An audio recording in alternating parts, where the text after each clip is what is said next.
2026년부터 주민등록 주소지 조사가 더욱 강화됩니다. 지금 이 순간에도 전국 곳곳에서 주소지 확인 조사가 진행되고 있습니다.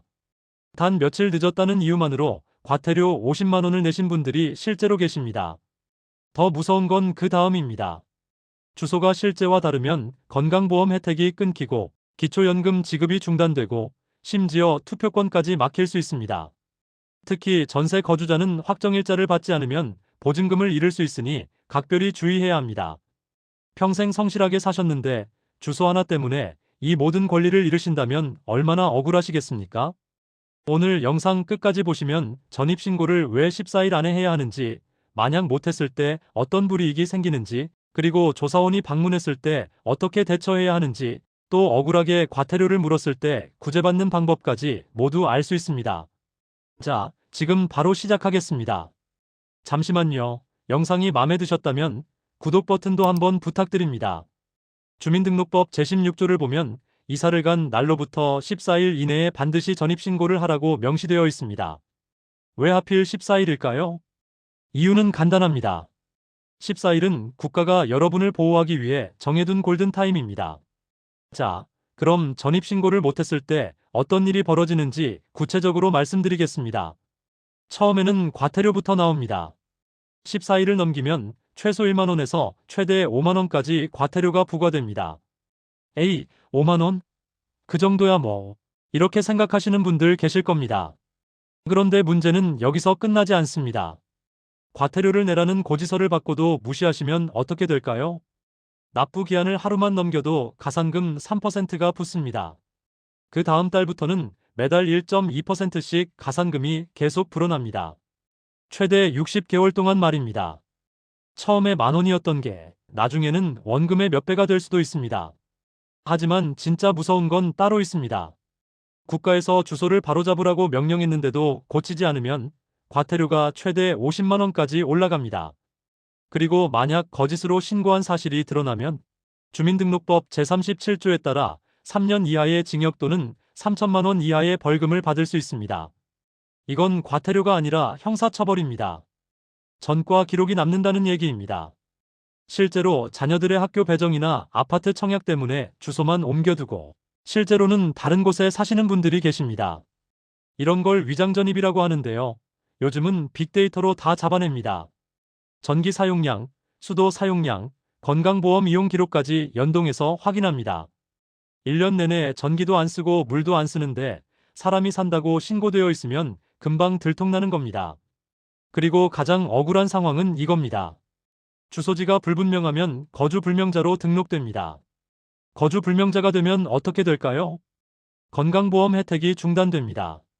기초연금 지급이 중단됩니다. 투표권도 막힙니다. 은행 통장 개설이나 카드 발급도 안 됩니다.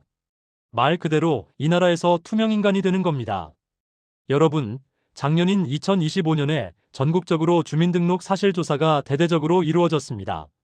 그리고 2026년인 지금 조사는 더욱 강화되고 있습니다. 매년 7월부터 11월까지 정기조사가 진행되지만 이제는 365일 내내 상시 조사가 이루어집니다. 왜 국가가 이렇게까지 주소지에 집착할까요? 두 가지 이유가 있습니다.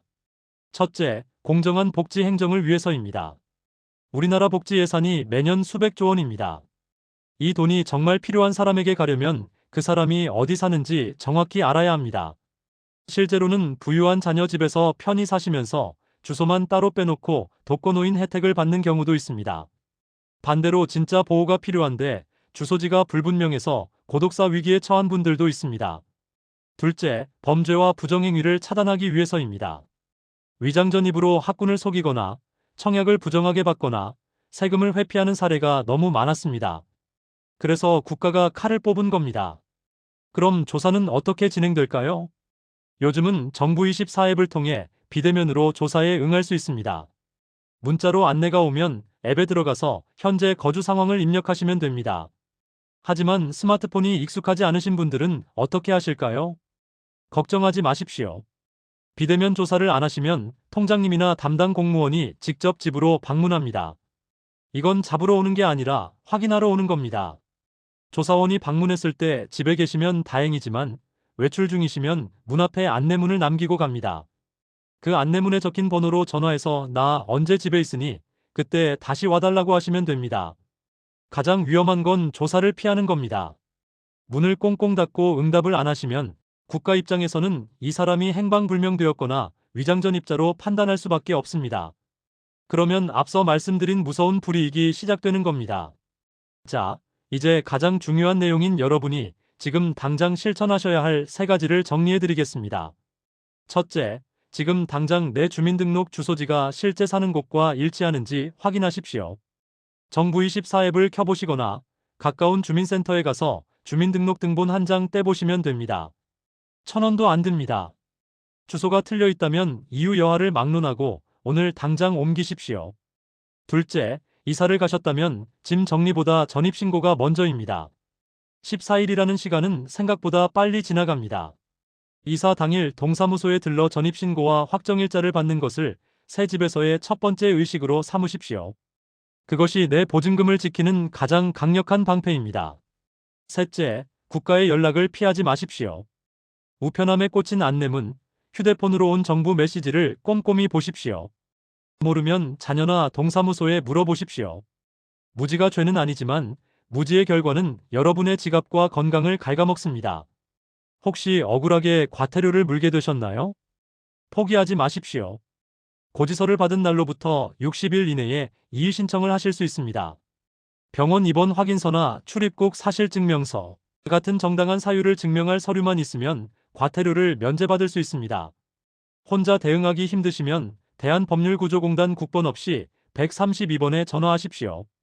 무료로 법률 상담을 받으실 수 있습니다. 자, 그럼 특수한 상황에 처한 분들은 어떻게 해야 할까요? 몸이 편찮으셔서 요양병원에 계신 분들, 자녀 집에서 손주 봐주느라 몇 달씩 계시는 분들, 이런 경우에도 주소를 옮겨야 할까요? 결론부터 말씀드리면 단순히 치료 목적으로 병원에 계시는 건 주소를 옮기지 않아도 위반이 아닙니다. 병원은 다시 건강을 회복해서 돌아올 임시장소로 보기 때문입니다. 하지만 살던 집을 완전히 정리하시고 요양시설을 새로운 거처로 삼아 영구적으로 머물기로 하셨다면 그때는 시설 주소지로 전입신고를 하시는 게 맞습니다. 그래야 나중에 정부에서 보내는 각종 건강정보나 복지 혜택 안내문을 제때 받아보실 수 있습니다. 그럼 자녀 집에서 손주 봐주시는 경우는 어떻게 될까요?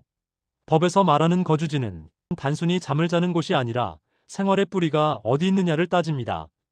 고향에 내 집이 있고 거기서 살림살이가 그대로 있는데 잠시 자녀 집에 머무는 건 일시적인 방문으로 간주합니다. 이런 경우에는 굳이 주소를 옮기지 않아도 과태료 대상이 되지 않습니다. 다만 조심하셔야 할 게 하나 있습니다. 조사원이 방문했을 때 이웃들이 저 노인네 이사 간 지 오래됐어요 라고 말해버리면 문제가 생깁니다. 그러니 집을 오래 비우실 때는 이웃이나 경비실에 미리 말씀해 두시는 게 좋습니다. 내가 잠시 자녀 집에 다녀올 테니 우편물이나 조사원이 오면 꼭 말해달라고요. 또 하나, 동사무소에 미리 연락해서 사정을 설명하고 본인 연락처를 남겨두시는 것도 좋은 방법입니다.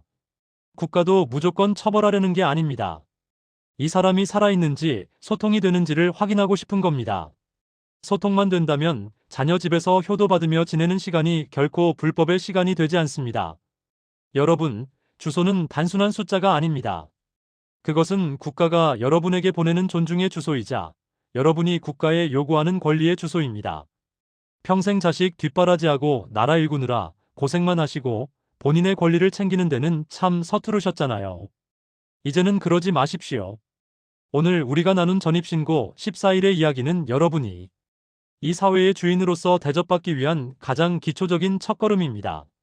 정직한 주소 위에 세워진 집만이 비바람에도 흔들리지 않는 진정한 안식처가 될 수 있습니다.